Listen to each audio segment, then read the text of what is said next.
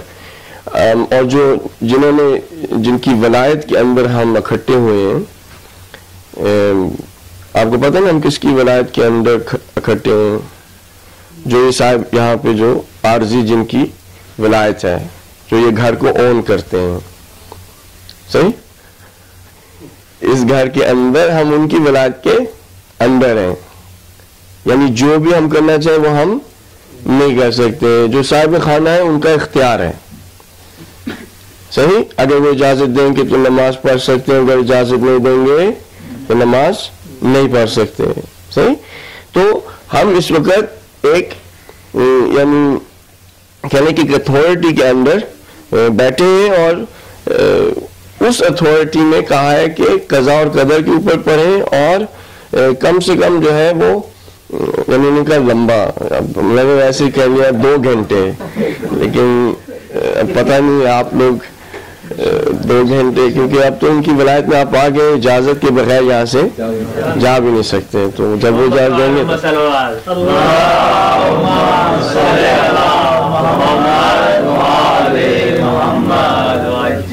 तो इंशाल्लाह खुदा से दुआ करते हैं, उसको पुकार कर कहते हैं कि हमारे दिल में, हमारी रूह में वो इल्म ले आए जो कि हमारे लिए फ़ायदेमंद हो। और इस बैठने का, हमारे इस मजलिस का इंशाल्लाह ज़ाहिर है कि सवाब तो है और इंशाल्लाह हम सबको मिलेगा, साहिब खाना को भी मिलेगा, लेकिन ये जो इल्म के हवाले से है, ये सबसे बेहतरीन चीज़ होती है कि मजलिस के अंदर शख्स आए, इल्म को हासिल करके अपनी ज़िंदगी को बदल कर जाए। अगर ऐसी मजलिस होती है तो वो वाकईअन सक्सेसफुल मजलिस है, कामयाब मजलिस है। अगर ऐसा हो कि लोग आए और सवाब लेके, तबर्रुक खा के, एक दूसरे के साथ बातचीत करके, सोशलाइजेशन करके चले जाएं, वो कामयाब मजलिस नहीं होती। तो हजरत आदम अलैहिस्सलाम ने जो खुदा ने इल्म उनको दिया, उस इल्म को मलाइका को बताया। अब ये जो इल्म था, उसके जो जाविया हम पकड़ रहे हैं वो ये था कि हजरत आदम अलैहिस्सलाम ने कुछ अस्मा, कुछ नाम, मलाइका को बताए। किनके नाम? खुदा के खुलाफा के नाम। साथ है खुदा ने कहा कि मैं इस जमीन पर क्या बना रहा हूं? खलीफा बना रहा हूं, रिप्रेजेंटेटिव बना रहा हूं, ठीक है। और हजरत आदम अलैहिस्सलाम ने उन खुदा के खुलाफा के नाम बताए कि जिसके बाद मलाइका ने ऑब्जेक्शन नहीं की। मलाइका उनके बारे में मार्फत रखते थे, क्योंकि मार्फत रखते थे तो उन्होंने कोई ऑब्जेक्शन नहीं उठाई। अगर हजरत आदम अलैहिस्सलाम एक ऐसे खलीफा का नाम ले लेते जिसके हवाले से मसलन मलाइका के पास ऑब्जेक्शंस होती तो उठाते, वो कहते कि ये जो खलीफा जमीन पर आप बनाने वाले हैं, इस खलीफे के इसने तो जमीन पर फसाद करेगा, खून बहाएगा, ये आपके रिप्रेजेंटेटिव होने का हकदार नहीं है। तो जिन लोगों के नाम बताए हज़रत आदम अलैहिस्सलाम ने, उन लोगों के नामों के बारे में, उनकी शख्सियत के बारे में, उनकी किरदार के बारे में, उनकी रूह के बारे में, उनकी दर्जा के बारे में मलाइका को मार्फत इल्म थी और उन्होंने उसके बाद कोई ऑब्जेक्शन नहीं उठाई। यानी उन्होंने कहा कि वाकईन ये जो खुलाफा जो नाम बता रहे हैं वो जब इस जमीन पर आएंगे तो दर हकीकत में ये जमीन उस मकसद तक, तमाम के तमाम खुदा की मखलूकात उस मकसद तक पहुंच सकती हैं जिस वजह से खुदा मखलूकात को खल्क किए हुए। क्योंकि अगर मखलूक मकसद ना पहुंचे तो फिर क्या है, वो एक अबस काम है। सही।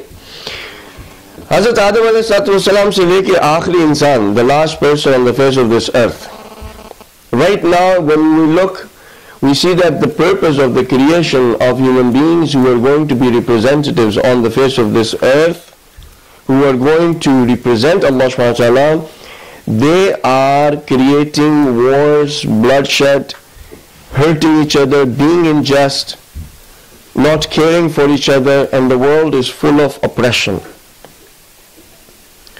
So the conclusion we get that the purpose of creating that human being has not come to pass yet,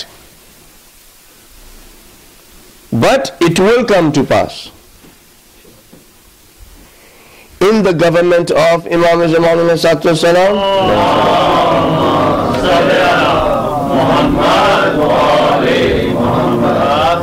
Humanity will reach the purpose of their creation. Humanity will reach the purpose of their creation, that truly they will utilize their potentials to truly be those creations of Allah subhanahu wa ta'ala who are not going to fight, who are not going to hurt each other, who are not going to oppress each other, who are going to acquire the qualities and the characteristics of Allah subhanahu wa ta'ala inside of their hearts and souls and live with each other with justice and peace. सही। तो ये जो खिलकत का इंसानियत का मकसद है वो अभी तक पूरा नहीं हुआ, लेकिन वो इंशाल्लाह पूरा होगा। और अंबिया अलैहिस्सलाम के आने का भी इस दुनिया में जो पर्पस है वो भी अभी पर्पस पूरा नहीं हुआ। लयकुमन नासु बिलकिस्त के हमने ये किताब जो नाजिल की, हमने हिदायत जो नाजिल की, हमने मीज़ान जो दिया, ये सब का सब मुबय्यन आयात और मुबय्यन दलाइल जो दिए वो किस लिए दिए? ताकि इंसानियत एक दूसरे के साथ अदल और इंसाफ के साथ जिंदगी करे, और ये अभी तक नहीं हुआ। कुरान किस मकसद के लिए आया? लक़द अरसलना रसूलना बिल-बय्यिनात, हमने रसूलों को, अपने रिप्रेजेंटेटिव्स को भेजा मुबय्यनात के साथ, यानी वो दलाइल जो कि रोशन है, जिसके के अंदर कोई शक व शुबा नहीं है। वह अंज़लना माहुमुल किताब, और हमने उनके साथ किताबों को भी नाजिल किया। कुरान किताब है ना, ये नाजिल हुई है। सही। वल मीज़ान, और मीज़ान को भी, मेजरिंग स्केल्स को भी बताया लोगों को। ये क्यों था? ये इस वजह से था लयकुमन नासो बिलकिस्त, तो इससे हमें क्या कंक्लूजन मिलती है कि कुरान के नाजिल होने का मकसद क्या है कि लोग एक दूसरे के साथ अदल और इंसाफ के साथ जिंदगी करें। अभी तक ये काम नहीं हुआ, तो कुरान के नाजिल होने का मकसद अभी तक पूरा नहीं हुआ। हाँ, किसी एक हद तक वो प्रोग्रेशन जारी है, प्रोग्रेशन जारी है कि ऐसा वक्त आएगा जिस दिन ये कुरान का मकसद पूरा हो जाएगा। वो दिन कौन सा है? वल्लज़ी अरसला रसूलहू बिल हुदा व दीनिल हक लियुज़हिरहू अला दीन कुल्ले वलौ करिहल मुशरिकून। ये खुदा का वादा है कि ये जो हिदायत हमने रसूल को देके भेजी और ये दीन हक जो देकर भेजा, एक दिन ऐसा आएगा कि ये तमाम के तमाम बाकी के अदियान पर हावी हो जाएगा। और अगर इस बात को मुशरिकीन अच्छा ना भी समझे, अगर उनको कराहत भी आए, तो ये होकर रहेगा। सही? तो अब हमें पता लग रहा है कि इंसानियत की खिलकत का मकसद एक ये कि खुदा का खलीफा रिप्रेजेंटेटिव, दूसरा मकसद ये कि वो अपनी कुव्वतों को, अपनी पोटेंशियल्स को इस्तेमाल करे, दीन को इस्तेमाल करे, किताब को, कुरान को इस्तेमाल करे, मुबय्यन दलाइल को, रोशन दलाइल को इस्तेमाल करे, मीज़ान को इस्तेमाल करे, ताकि क्या हो, इस जमीन पर एक दूसरे के साथ अदल व इंसाफ के साथ रहे। सही? अब ये किस तरह से होगा? आया इसके लिए कोई कवानीन जरूरी है? Is it? Can you bring justice and peace without rules? Can you? If there were no rules, can you have justice and peace? No, right? In order for justice and peace to be there, for people's rights to be protected, we need laws, we need rules. Who's going to make those laws? Who's going to make those laws? Man? Man-made laws are meant for, man-made laws are made to be broken. Man-made laws are, for example, they'll make one law and then they'll change it. Right or no? Before, the law was, because I have elders as well, you too, so I have to switch back and forth in English and Urdu. Okay? But I don't want you to go away when I start talking in Urdu.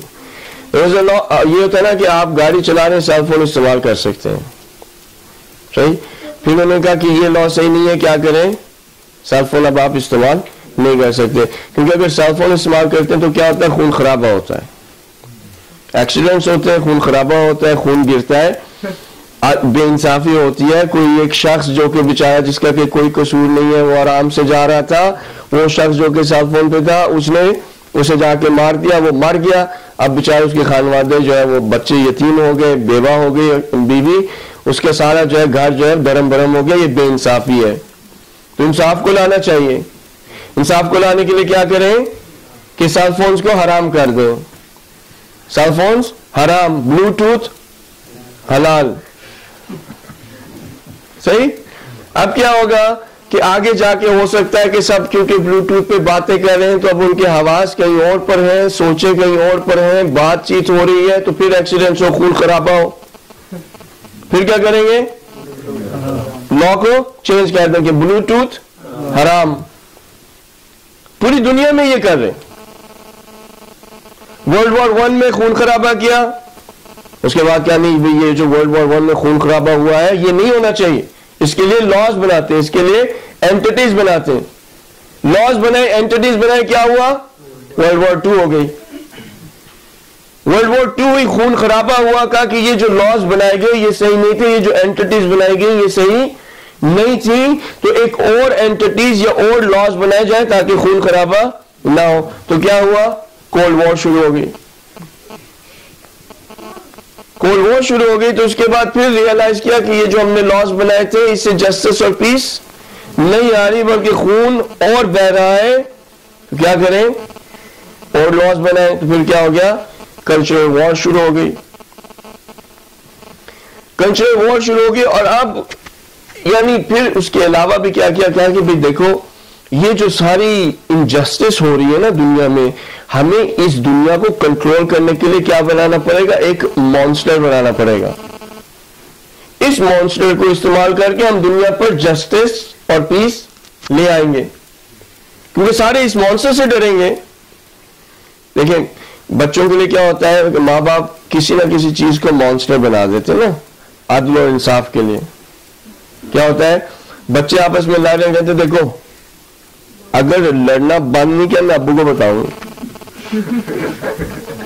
ऐसा होता है ना, you know, they say if you just don't stop fighting and being unjust to each other, I'm going to tell your father. And then बच्चे क्या करते हैं, ठीक है भाई हम शोर शराबा नहीं करते, we won't be unjust to each other. तो इन्होंने कहा कि इंसानियत को कंट्रोल करने के लिए ये जो आपस में लड़ रही है, झगड़ रही है, ये सारा कुछ कर रही है, इसको करने के लिए क्या करेंगे, एक मॉन्स्टर बना देंगे। मॉन्स्टर बना के सबको डराएंगे। देखो सेलफोन की सारी जितनी आपकी बातें हम रिकॉर्ड करेंगे। क्यों करेंगे भाई? वो जो मॉन्स्टर है ना, अलकायदा जो है, जो अलकायदा है ना, जो ये उसामा है ना, इसको पकड़ने के लिए इस मॉन्स्टर को हम सारी आपकी सेलफोन की कॉन्वर्सेशंस रिकॉर्ड करेंगे, सुनेंगे। अगर नहीं किया तो वो आ जाएगा, अगर नहीं किया तो वो आ जाएगा, फिर खून खराबा होगा, तुम लोगों को मुश्किल हो जाएगी। वह ठीक है भाई, ठीक है, आप हमारी फोन कॉन्वर्सेशंस रिकॉर्ड करें, ईमेल रिकॉर्ड करें, सारी सेव करें, हमारे सारे लॉज ले लें, हमारे सारे राइट्स ले लें, कोई राइट ना रखें। होमलैंड सिक्योरिटी यानी आपके पास कोई राइट नहीं है, सीसेस यानी आपके पास कोई राइट नहीं है, जब चाहे आ जाए घर से पकड़ के बाहर ले जाए, आपको कहीं पे बंद कर दे, जो मर्जी करना चाहे कर सकते हैं। क्यों करना चाहते हैं? कि मॉन्स्टर है।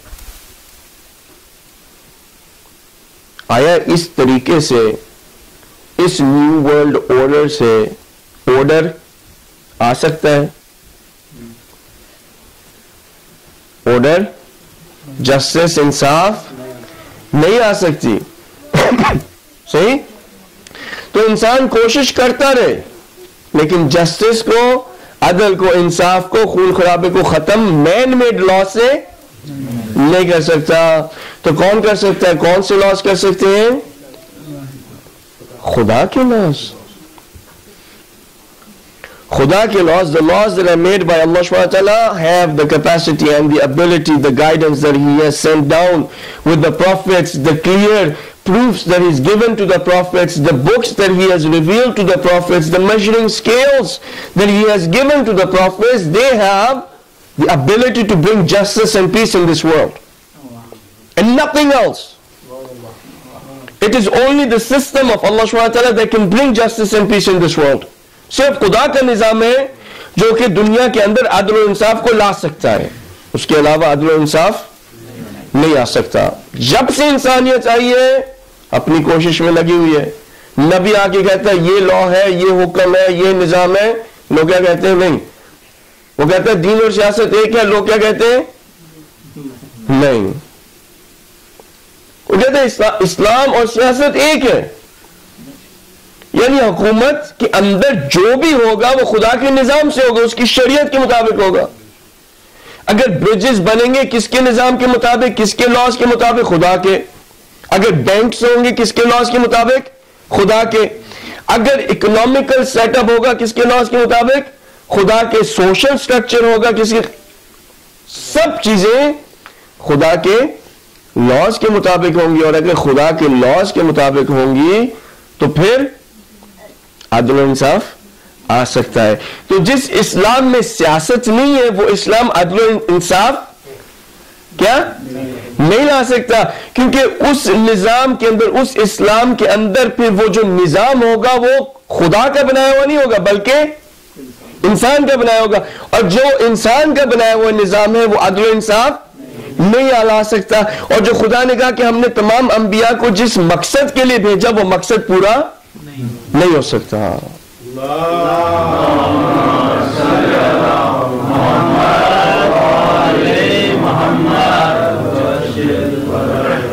तो इस मकसद को पूरा होने के लिए जो खुदा ने लॉज बनाए हैं वो जरूरी है।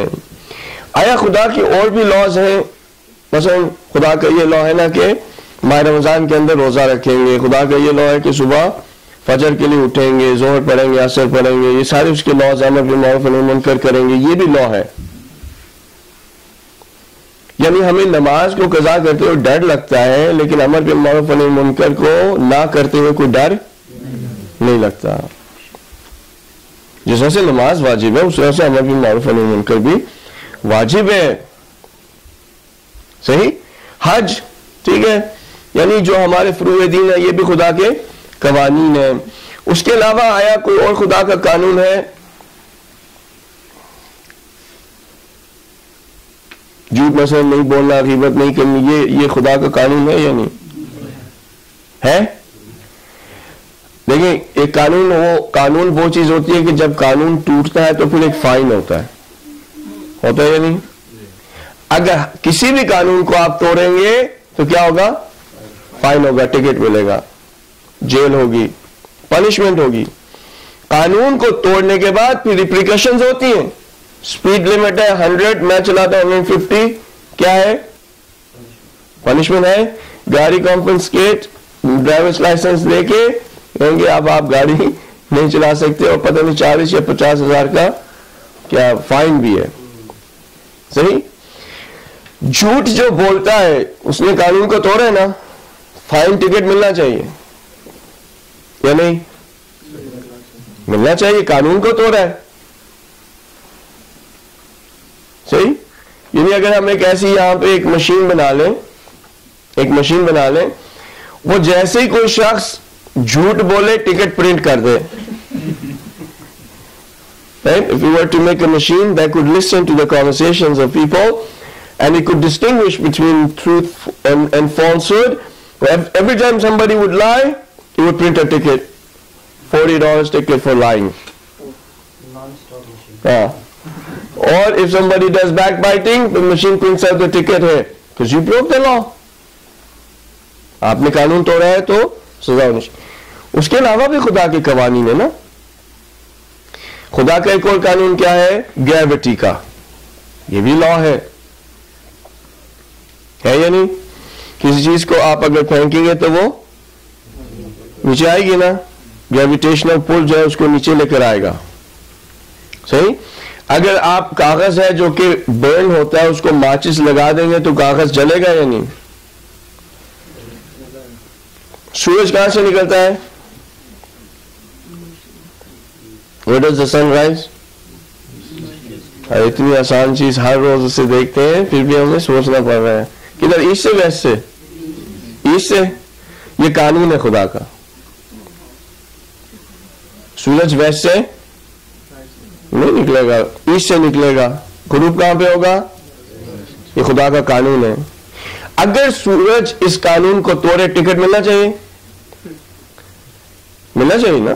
भाई खुदा ने कानून ये बनाया कि आपको ईस्ट में से निकलना है, वेस्ट में वापस जाना है, ऐसे ही है। तो हकीकत में सूरज ना तो निकलता है ना तो राइज होता है, ना ही गुरूब होता है। It doesn't rise and it doesn't set. It is the motion of the earth around the sun that brings the sun up and down. In reality, the sun is not moving. It is moving, but it's not moving that it is going up and down. सही? तो अगर मशरिक से सूरज नहीं निकलेगा तो कसूर किसका होगा? जमीन का होगा। हम कहें जी सूरज आप जो है वो मशरिक से क्यों आपको निकला था? मशरिक से आप निकले मगरिब से, टिकट आपको मिलेगा। वो कहेगा नहीं। देखो खुदा का कानून जो तोड़ेगा टिकट उसी को मिलेगा। हत्ता कि अगर आप यानी ना जानते हो कि किसने कानून तोड़ा है, अगर आप मिस्टेक भी कर रहे हैं तो आपकी मिस्टेक की वजह से गलत टिकट नहीं मिलेगा। मसलन अगर यह है कि आप कहते हैं कि आप इस राहबर को राहबर ना माने, आप राहबर को राहबर नहीं मानते, आपके ना मानने से राहबर की जगह चेंज नहीं होती। टिकट किसे मिलेगा? जो राहबर को नहीं मानेगा। टिकट उस शख्स को मिलेगा। ठीक। तो खुदा ने तकवीन के अंदर क्या बनाई है? तकवीन के अंदर क्या बनाया? तकवीन लफ्ज आता है, सबको पता है ना। तकवीन यानी अल्लाह, इंग्लिश में शायद बेहतर, Allah subhanahu wa ta'ala has created laws through which this creation of Allah subhanahu wa ta'ala is being run. Allah subhanahu wa ta'ala has made laws through which this universe is being run. Allah subhanahu wa ta'ala has made laws by which everything exists. Things do not exist without laws. सही? तो खुदा ने तकवीन के अंदर कवानीन बनाए। सही? In his creation he has made laws. उसके अलावा उसने क्या किया है? इन लॉज के अलावा everything is specified. हर एक चीज की उसने कदर रख दी है। साथ है? आपको किस तरह से पता लगता है कि ये मसलन चांद है और ये सूरज है? किसा पता लगता है कि ये चांद और ये सूरज है? किसी ने बताया है तो पता है। लेकिन आपको नाम के अलावा उसकी डिस्क्रिप्शन आप खुद अपनी आंख से देख सकते हैं कि सूरज जो है रोशनी देता है, चांद जो है वो रिफ्लेक्ट करता है। सही? तमीद के साथ साथ है सलावत पढ़ो।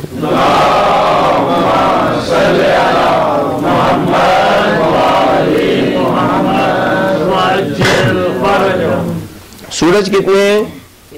एक है। चांद कितने हैं? तारे तो मिलियंस हैं, trillions of stars. There are trillions of stars. Maybe trillion is actually a small word. The amount of stars there are, but we consider trillions to be very big, so there are trillions of stars. Now, what is a सूरज? क्या है? Star है। And how many Suraj are there? Trillions of them. How many moons are there? Trillions of them.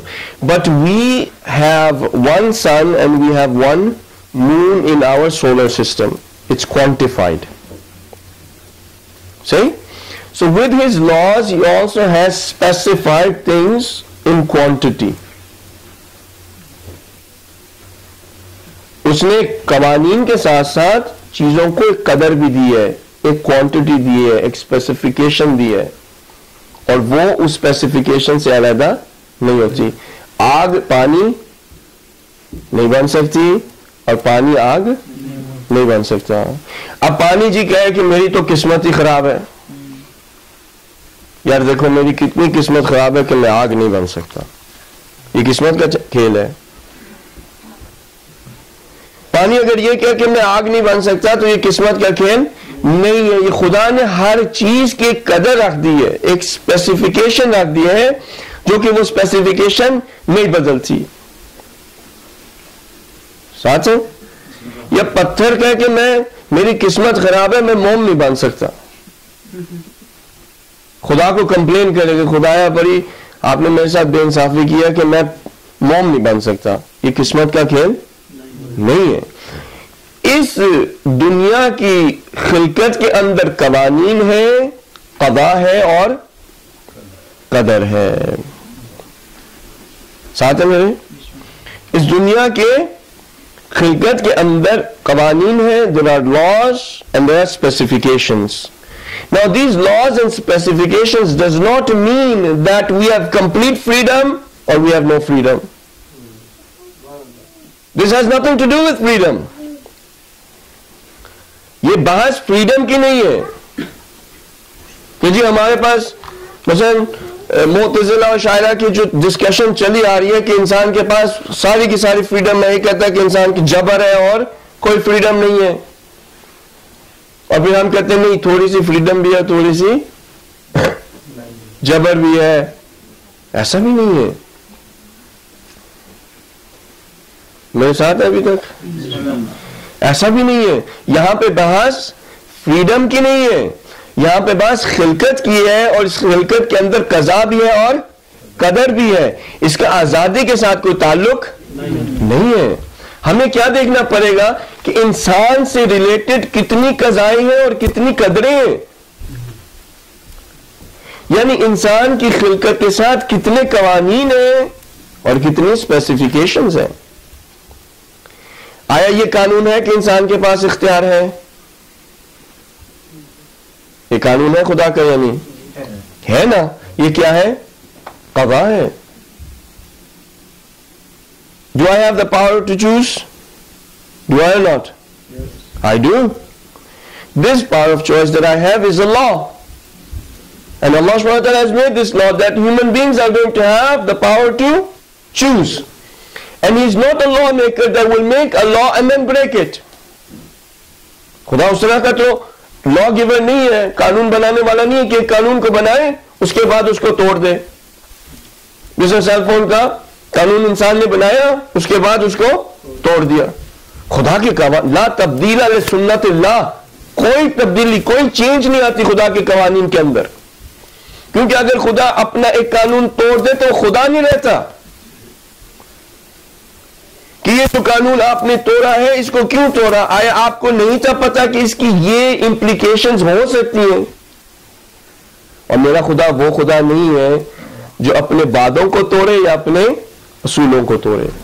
मेरा खुदा वो है कि वो knowledge रखता है, वो इल्म रखता है कि ता आखिर तक जितनी चीजें खुदा ने बनाई है सब का सब इल्म उसके पास है, और उसको पता है कि कितने सबब और कितने असबाब के बाद क्या होगा।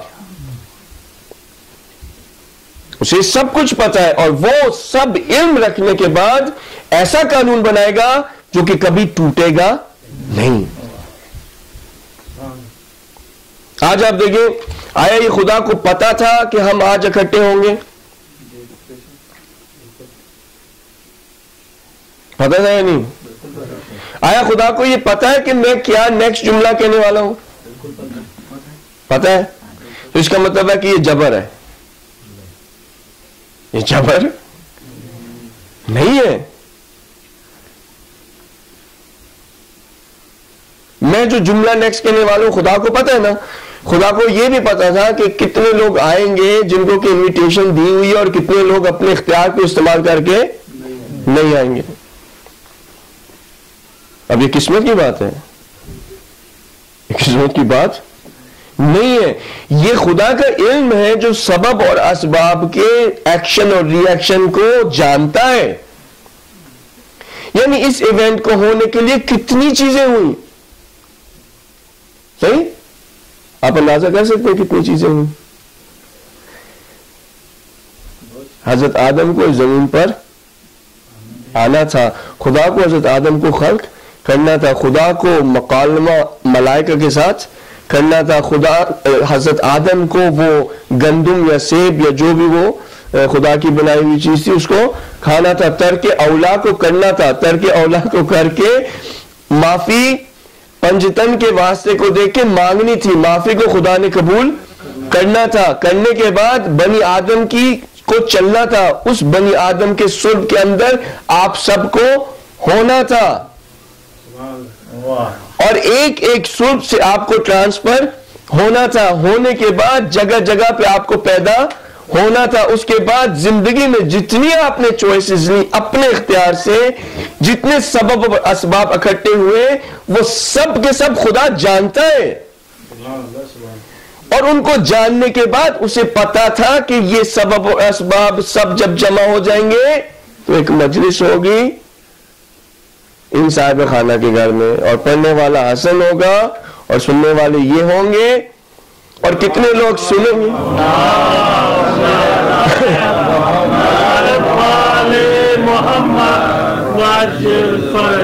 और ये इल्म सबब और असबाब का सिर्फ और सिर्फ खुदा रख सकता है, क्योंकि इसके पीछे जितनी चीजें हैं, action and reactions, actions and reactions, there is no figure that I can tell you of how many things had to happen, how many breaths I had to take, how many breaths you had to take. Allah subhanahu wa ta'ala knew how many breaths I will take to the point that I will reach here. सही? क्योंकि ये इल्म खुदा का सिर्फ खुदा ही रख सकता है, और बंदा उसकी जो मखलूक है इसकी तरफ निगाह भी नहीं उठा सकता।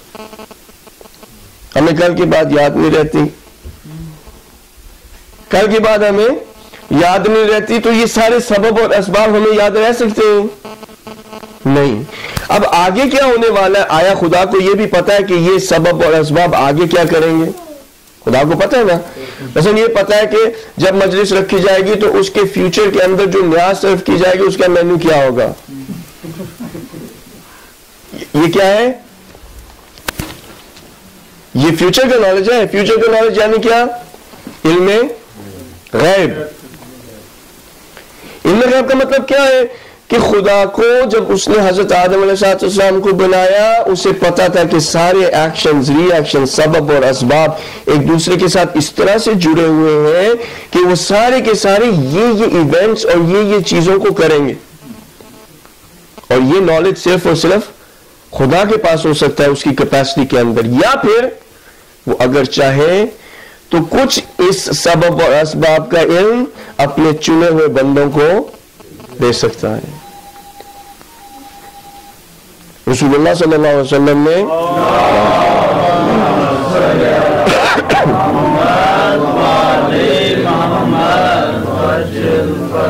आखिर ज़मान के हवाले से कहा कि एक ऐसा जमाना आएगा जिसके अंदर मारूफ मुनकर हो जाएंगे और मुनकर मारूफ हो जाएंगे। ये क्या है? पेशीन गोई है। ये इल्म गैब से रसूल ने लोगों को बताया। सही। ये जो उन्होंने इल्म गैब से लोगों को बताया, ये इल्म गैब खुदा ने उनको दिया। वो किस तरह से दिया कि हर सबब और असबाब जब इकट्ठे होंगे और इतना वक्त गुजरेगा और इतने एक्शन और रिएक्शंस होंगे, एक ऐसा जमाना आ जाएगा जहां पे मारूफात मुनकरात में बदल जाएंगे और मुनकरात मारूफात में बदल जाएंगे। साथ है मेरे? तो अब क्या हुआ? ये जो कदा और कदर है इसका ताल्लुक इंसान की आजादी के साथ नहीं है, इसका ताल्लुक खुदा के निजाम के साथ है। इन लॉज को जो कि खिलकत के अंदर खुदा ने बनाया उनको नहीं वो तोड़ता, और जो स्पेसिफिकेशंस उसने दी है खिलकत के अंदर इसको कहते हैं तकवीन। और ये जो रोजा रखे, नमाज पढ़े, हज पे जाए, अमल भी मारूफ और मुनकर करे, हराम ना खाए, ये सब कुछ क्या है? तशरीई। ये लॉज तशरीई है और जो खिलकत के लॉज हैं वो तकवीन के हैं। अगर कोई आपसे पूछे कि ये जो इस्लाम की फरूआत है ये क्या है, तो आप कहेंगे ये कदा है, क्योंकि ये कानून है। अगर ग्रेविटी के बारे में कोई पूछे कि ग्रेविटी क्या चीज है, ये लॉ ऑफ ग्रेविटी क्या चीज है, आप क्या कहेंगे? ये कदा है। सही। हज को हज ही के मौसम में क्यों कर सकते हैं, हज ही के वक्त में क्यों कर सकते हैं? ये क्या है? कदर है। फजर को सिर्फ 2 रकत क्यों नमाज है? ये क्या है? कदर है। जोहर 4 रकत क्यों है? ये कदर है। वजू कैसे करना है? ये वजू कैसे करना है? ये कज़ा है। वजू खुद कदर है, गुस्ल खुद एक कदर है, लेकिन गुस्ल को कैसे करना है ये कज़ा है, कानून है। अगर मैं वजू को उस कानून के मुताबिक नहीं करता जो खुदा ने मुझे बताया है, या अल्लाह सुब्हानहू व तआला ने रसूलुल्लाह सल्लल्लाहु अलैहि वसल्लम के थ्रू जो है हमें बताया है, तो फिर मेरा वजू क्या हो जाता है? बातिल हो जाता है। यानी वो वजू नहीं होता, वो भी एक कदर है। बातिल वजू या सही वजू, ये भी कदर है। साथ है मेरे? अभी तक साथ साथ हैं? फिर ऊंची से सलावत पढ़ें, पता लगे।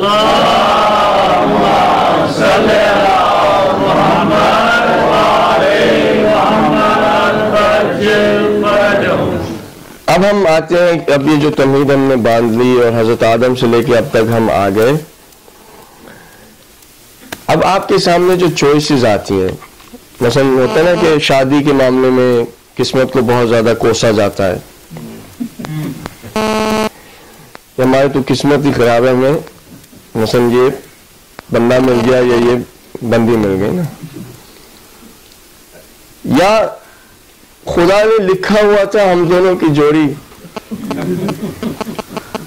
यानी मलाइका ने पहले से डिसाइड कर लिया था कि हसन और ये शादी होगी इनकी। रिश्ते तो जी ऊपर लिखे जाते हैं। आसमानों पे लिखे जाते हैं। ये तो किस्मत के खेल है, ये तो उधर की बातें हैं। अच्छा, वो लोग जिनकी तलाक हो जाती है फिर उधर वहां पे रिश्ते मलाइका ने गलत जोड़े ना। अगर सही जोड़े होते तो तलाक नहीं होनी चाहिए थी, और न ही खुदा को तलाक अलाउ करनी चाहिए थी। खुदा ने ये जो कज़ा बनाई है, ये जो कानून बनाया है कि तलाक हो सकती है, इसका मतलब क्या है कि पॉसिबिलिटी एग्जिस्ट करती है कि इंसान अपनी चॉइस के साथ अपनी शादी को उस हद तक ले जाए जहां पर इसकी जरूरत पड़े। क्योंकि हर वो चीज जिसकी किस जरूरत है खुदा को अपने इल्म में पता है, साथ है। ये शादी के हवाले से कहा जाता है कि जी वहां पर रिश्ते जो है वो बनते हैं और सब डिसाइड होती है, सब चीजें। रिस्क कैसे? रिस्क भी वो देने वाला है, उसने तो जो लिख दिया मिलेगा। अब जो लिख दिया वो मिलेगा, इसका मतलब है कि अगर आप 60 कमा रहे हैं तो 60 ही कमाते रहेंगे, ये लिखा गया है। अच्छा, जब 60 से 70 हो गया फिर क्या हुआ? खुदा ने लिखा होता 60 ना, मतलब एग्जाम्पल के लिए मैं कह रहा हूं, या मलाइका की कहते हैं कि मलाइका ने लिखा होता पर्चे में, जनरल में लिखा हुआ था हसन रिजवी, चलो अब मेरा तो है ही नहीं वो जनरल, लेकिन चले आपके लिए लिखा हुआ था कि $60,000 पर ईयर, सही, $60,000 पर ईयर। अब क्या हुआ, उन्होंने कहा ये तो यानी लिखा गया ना, रिस्क जो है वो स्पेसिफाइड हो गया। अब आपको एक और जॉब मिल जाती है, आप 80,000 कमाने लग जाते हो, ओह ये तो 60 हो गया, ये तो गलत, ये लिखा नहीं सही, मिटाए इसको, इरेजर से मिटा के लिख देते 80,000। अब वो आगे जाके क्या होता है, बंदा ले ऑफ हो जाता है तो फिर मिटा देते 80,000 से 0 आया। ये इस तरह से है कि लिखा हुआ है बस। या मौत तो जी लिखी हुई थी उसकी,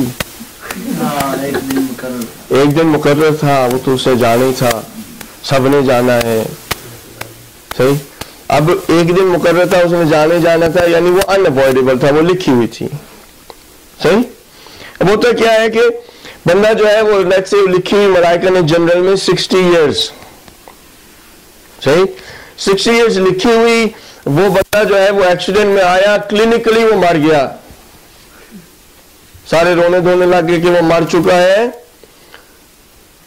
उसके बाद उन्होंने जो डिफिब्रिलेटर होता है ना वो लगा के उसके दिल को दोबारा चालू कर लिया, उसके दिमाग को ऑक्सीजन पड़ने लगी, वो बैठ गया। अब क्या हुआ, नहीं 60 गलती थी, अब इसकी उम्र बढ़ा दी, अब 80 में मरेगा। हाँ, फरिश्तों में गलती लगी जो उन्होंने लिखी 80 ना, 60,000 उन्हें गलती होगी। उन्होंने कहा नहीं, अब ये जो डॉक्टरों ने डिफिब्रिलेटर और ये सब कुछ करके इस बंदे को वापस ले आए हैं, अब इसकी जिंदगी में इजाफा हो गया, ये गलत हमने लिख दिया था, हर किसी का टाइम 60, इसका टाइम 60 पे नहीं बल्कि 70 पे होना चाहिए। ऐसा है। ये कहते हैं कि जो शख्स अपने माँ बाप के साथ गुस्ताखी करता है, उनके दिल को तोड़ता है, उनके एहतराम को नहीं देता, उसकी उम्र कम हो जाती है। इसका मतलब क्या है कि अगर उम्र 60 ही लिखी गई थी तो फिर ये नाफरमानी माँ बाप की उस 60 को कम नहीं कर सकती। अगर लिखा हुआ था 60 तो इस शख्स ने जो नाफरमानी की, और हमें अहादीस में मिलता है कि जो अपने माँ बाप की नाफरमानी, the person who disrespects their parents, the person who hurts their parents, the person who gets their parents to the point where they say that this is not my son anymore, this person will die an early age, at an early age. So how is this possible if this person was written to live to 60, now is going to die at 40? सही? या मैं ये कहते हैं कि आप risk के लिए दुआ करें। अब अगर मेरी 60,000 ही लिखी हुई थी तो मुझे दुआ करने की क्या जरूरत है भाई? अगर मैं दुआ करूंगा और मेरा रिस्क बढ़ जाएगा, सदका दे आपका रिस्क बढ़ेगा। अगर लिखा हुआ तो फिर क्या बढ़ेगा? वो तो कांस्टेंट होना चाहिए, वो बढ़ना नहीं चाहिए, ना कम होना चाहिए ना ज्यादा हो जाना चाहिए। अगर कम हो रहा है, ज्यादा हो रहा है, खुदा ने उसको लिख दिया था, उसके बाद उसको मिटा के दोबारा कुछ लिख रहा है, वो मेरा खुदा नहीं है। सदके से इंसान की जिंदगी में इजाफा होता है, रिस्क में इजाफा होता है। जो शख्स लोगों की तौहीन करता है, जो उनके दिलों को दिखाता है, उसकी भी जिंदगी कम हो जाती है। जो खिदमत खल्क करता है, उसकी जिंदगी में इजाफा हो जाता है। ये सब कुछ है ना। ये क्या है? ये तमाम के तमाम कवानीन को मद्देनजर रखते हुए खुदा ने कहा कि अगर कोई शख्स मेरे इस कानून के ऊपर अमल करेगा या मेरे इस कानून की नाफरमानी करेगा तो उसकी कदर बदल जाएगी। साहब है, उसकी कदर बदल जाएगी। और ये जो बदलना है, मुझे ऑलरेडी इल्म गैब में पता है। ऑलरेडी मुझे इल्म गैब में पता है।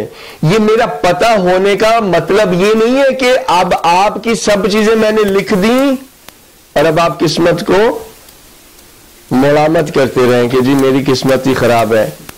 नहीं, आप गवर्न कर रहे हैं उन रूल्स के मुताबिक जो मैंने खल्क किए हैं, और हर एक चीज को मैंने कदर दे दी है, और इस कदर और कवानीन का आपस में एक रब्त है। इंटरव्यू आता है, बंदे को जॉब नहीं मिलती, क्या कहता है? किस्मत में था। लेकिन वो बंदा आके ये नहीं बताता कि जब उसने टेक्निकल सवाल पूछा था तो मुझे जवाब नहीं आया था।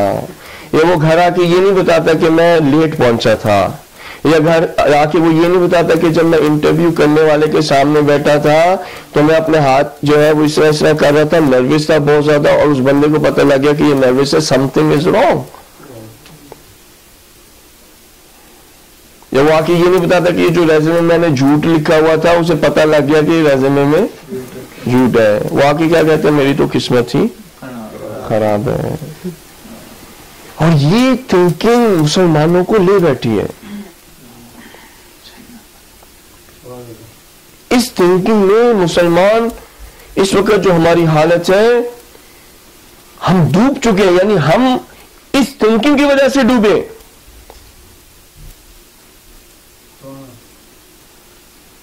हर एक चीज को किस्मत पे कर दिया,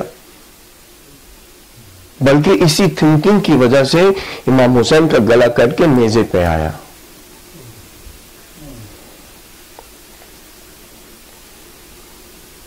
नवासे रसूल है, नवासे रसूल है, रसूल का खून इसकी रगों में। रसूल की उस बेटी का बेटा है जिस बेटी के लिए रसूल जब भी उनके घर से गुजरते थे सलाम करते थे। उस बेटी का बेटा है जिस बेटी के लिए रसूल खुद खड़े हो जाते थे। ये वो बेटी है जिसके लिए इन्ना आतैना कल कौसर नाजिल हुई है।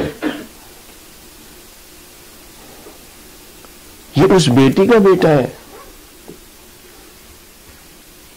इसका इल्म, इसका तकवा, इसकी परहेजगारी, इसका हिल्म, इसका सबर, इसके किरदार का तमाम की तमाम सिफात रसूल की सुन्नत पर अमल किए हुए ये किरदार है।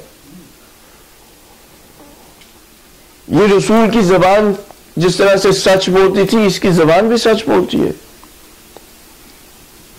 जिस तरह से रसूल यतीमों पर मेहरबान थे, ये भी यतीमों पर मेहरबान है। अगर आप इंसानियत के कमाल को देखना चाहते हैं तो ये हुसैन उस कमाल पर है। अगर इंसानियत की खिलकत के मकसद तक कोई पहुंचा है तो ये उनमें से है। ये अली का बेटा है। इसकी अदालत वही अदालत है जो अली की अदालत है।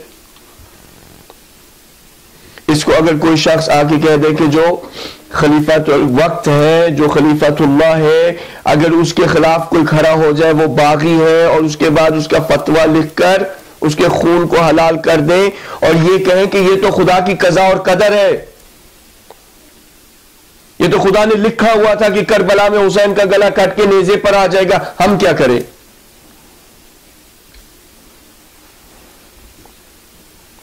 ये इस थिंकिंग ने किया। खलीफातुल वक्त जो है वो कह रहा है कि खुदा ने मुझे खलीफा बनाया, तुमको मेरा सबॉर्डिनेट बनाया, तुम लोग मेरे हुक्म के अंदर हो, तो जो मैं करना चाहूं मैं कर सकता हूं। वो ऑब्जेक्ट करते थे, तुम शराब क्यों पीते हो? और मैं पीऊंगा। तुम्हें इस मनसब पे नहीं बैठना चाहिए, रसूल का ये मनसब है। तुम ये क्यों कहते हो कि कोई दीन नहीं आया था, बनी हाशिम ने जो है खेल खेला है, और तुम किस वजह से फिर इस मनसब पे बैठे हो? क्योंकि ये मनसब दीनी मनसब है।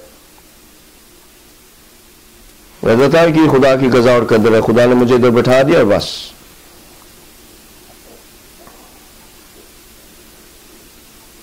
आज भी वो लोग जो कि बादशाह बन के बैठे हुए हैं, मुसलमानों के लिए शराब हराम है या नहीं है? हराम है ना। जो शराब पीता है वो खुदा के कवानीन को तोड़ रहा है।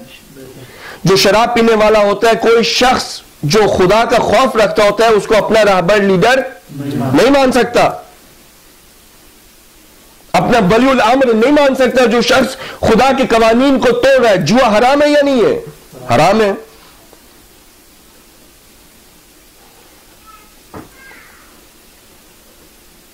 ये सब देखते हैं कि हमारा लीडर, हमारा बादशाह ये कर रहा है। वो क्या कहते हैं उनको जवाब में? ये खुदा की कज़ा और कदर है कि मैं बादशाह हूं और तुम नहीं हो। यानी मैं जो मर्जी करना चाहूं मैं कर सकता हूं, क्योंकि खुदा ने मुझे ये मनसब दे दिया है,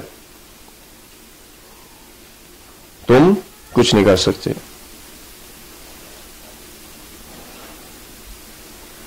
आया ये हो सकता है कि रसूल की यानी एक दीनी मनसब पे बैठने वाला फासिक और फाजिर हो, किस तरह से जस्टिफाई करते हैं? वो यही, ये तो खुदा का जबर है। रोज़े महशर में तुम जन्नत में जाओगे या जहन्नुम में, मुझे नहीं पता। अगर खुदा चाहेगा मुझे जहन्नुम में भेज देगा, खुदा चाहेगा मुझे जन्नत में भेज देगा। भाई अगर खुदा चाहेगा तुम्हें जन्नत में भेज देगा या दोज़ख में भेज देगा, तो इधर हज करने की क्या जरूरत है, रोजा रखने की क्या जरूरत है, नमाज पढ़ने की क्या जरूरत है, खानवादे को देखने की क्या जरूरत है, एक दूसरे के साथ अदल इंसाफ करने की क्या जरूरत है, अगर ये खुदा की चाहत पर ही है। वो कहते हैं कि मुमकिन है कि यजीद को खुदा जन्नत में भेज दे।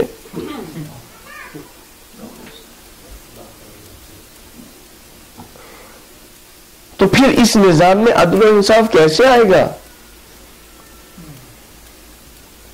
इस निजाम में अदल इंसाफ कैसे आएगा जबकि कोई काम जो मैं कर रहा हूं उसके ना सजा है ना जजा है। वो मंशा पे है कि भाई खुदा चाहेगा तो जन्नत में डाल देगा, चाहेगा तो जन्नत में। तो फिर मुझे इख्तियार क्यों दिया? मुझे चूज करने की पावर क्यों दी? ये अबस काम किया, ये मेरा खुदा नहीं है।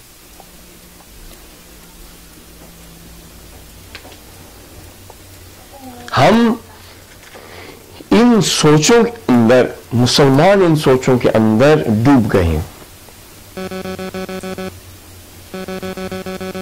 करबला के वाक़े ने मुसलमानों को जगाया। यानी अगर देखना है कुर्बानी क्या चीज होती, ईसार क्या चीज होती है, अगर देखना कि खुदा के इश्क में, उसकी मोहब्बत में इंसान अपने इख्तियार के साथ किस तरह से लड़ता है, किस तरह से अपने खानवादे को कुर्बान कर देता है, करबला की तरफ निगाह करो। किस तरह से वो जिसके पास इख्तियार है, जिसके पास कुदरत है, वो अपने इख्तियार और कुदरत के साथ किस तरह से खुदा की इबादत करता है। करबला की तरफ देखो कि इंसान कि जब इबादत से उसको ज्यादा मोहब्बत हो जाए और जानता हो कि मेरे पास एक रात ही बची है, तो किस तरह से अपनी पूरी रात इबादत में गुजारता है। जब 1,80,000 या 1,00,000 या 30,000 या 40,000 का लश्कर उसके सामने हो, किस तरह से अपने जवान बेटे को तैयार करके लश्कर की तरफ भेजता है कि जाओ बेटे, अपने इख्तियार से अपनी तलवार को चलाओ और जो दुश्मन आए उससे लड़ो, भूखे हो प्यासे हो जाओ खुदा की इताअत करो, उसका उसके लिए ईसार करो। किस तरह से बाप अपने जवान बेटे की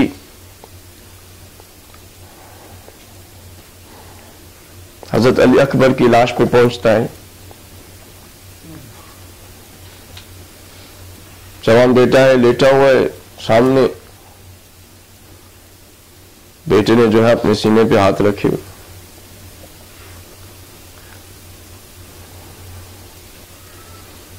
बेटे ये जरा हाथ उठाना। बेटे को पता है कि अगर हाथ उठाएंगे और ये जो नेजा मेरी कमर में लगा, जो मेरे सीने को चाक करके अब बाहर आ चुका है, मेरे अब्बू के लिए, मेरे बाप के लिए मुश्किल होगा। बेटा जो अपने बाप का ख्याल रख रहा है कि दुखी है, बाप अपने बेटे के सीने से हाथों को हटाता है तो देखता है कि वो नेजा, उस नेजे की अपने हाथों में पकड़ के निकालना, जो खून पहले नहीं निकल रहा था वो अब निकलने लगा। हजरत अली अकबर का सीना खून से रंगीन होने लगा। अपने बाबा को सलाम किया। अब बाप के पास जवान बेटे की लाश है और रसूल की बेटियां मुंतजर हैं। अली अकबर जो कि सबसे ज्यादा शबाहत रखते थे रसूल से, कि जिनको देखकर इमाम हुसैन को रसूलुल्लाह सल्लल्लाहु अलैहि वसल्लम याद आते थे, अब बीबियां मुंतजर हैं। बाप अपने बेटे की लाश की तरफ देखता है, अपनी तरफ देखता है, उसको उठाने की कोशिश करता है। जब उठाता है तो बेटे को जिस तरह से उठाना चाहिए था नहीं उठा सकता। उसको उसकी कमर को अपनी कमर के साथ लगा लेता है, बाजुओं को पकड़ लेता है, अपनी कमर को झुका लेता है और एक एक कदम उठाता है। हर कदम जो बाप उठा रहा है बेटे के पांव रेत के अंदर निशान बना रहे, आहिस्ता आहिस्ता चल रहा है।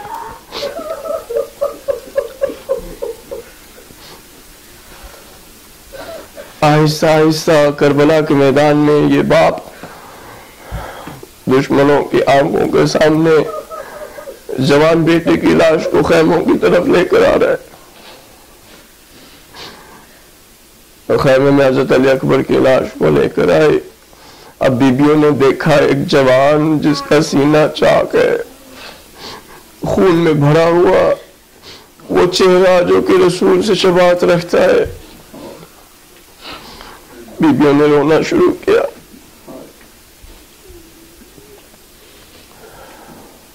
ये बीबियों को जो रोना था, ये अली असगर की लाश जो है बाप खैमों में नहीं ला सका, अपने जवान बेटे की ले आया, अली अकबर की ले आया, लेकिन अली असगर की लाश जो है वो खैमे में नहीं ला सका। ये बाप उस 6 माह के बच्चे की लाश का तो मौला वजन भी नहीं, जिसका गला 3 सुमों के तीर से काटा गया हो, जिसका खून आपके हाथों में बहा हो, जिसके खून को अपने चेहरे पे आपने लगाया हो, ये छोटी सी नन्ही सी लाश। लेकिन ये लाश इस बाप के लिए अपने जवान बेटे की लाश से ज्यादा भारी है। खैमों की तरफ जब जाता है तो कभी कहता है, कह रहा है इन्ना लिल्लाह व इन्ना इलैहि राजिऊन रिदम बिक़दाइही व तस्लीमन लिअम्रिही।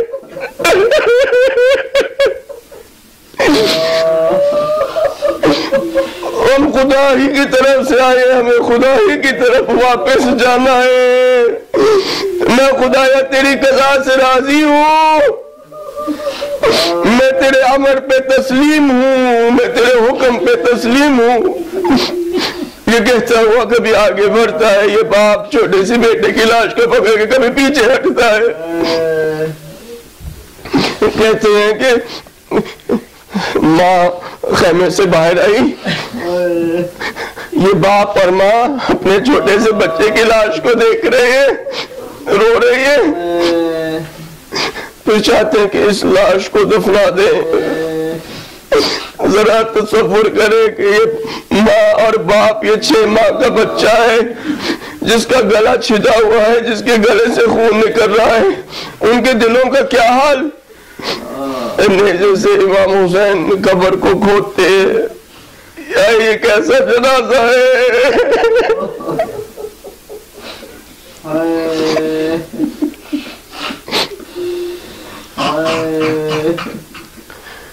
खुदाया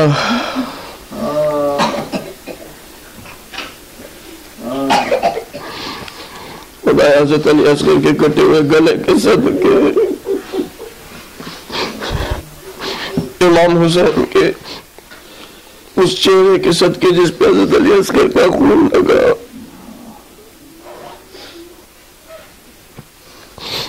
मेरे मौला हज़रत अली अकबर के छिदे हुए सीने के सदके, मेरे मौला इमाम हुसैन की टूटी हुई कमर के सदके, मेरे मौला हमारे इमाम को जल्द से जल्द लिया, हमें उनके साहब में से, उनके अंसार में से शुमार कर, हमारी तौफीकात में इजाफा कर, हमारे आमान को खालिश कर,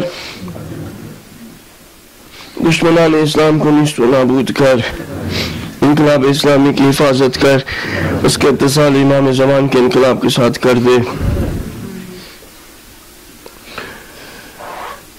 वातिम हुसैन।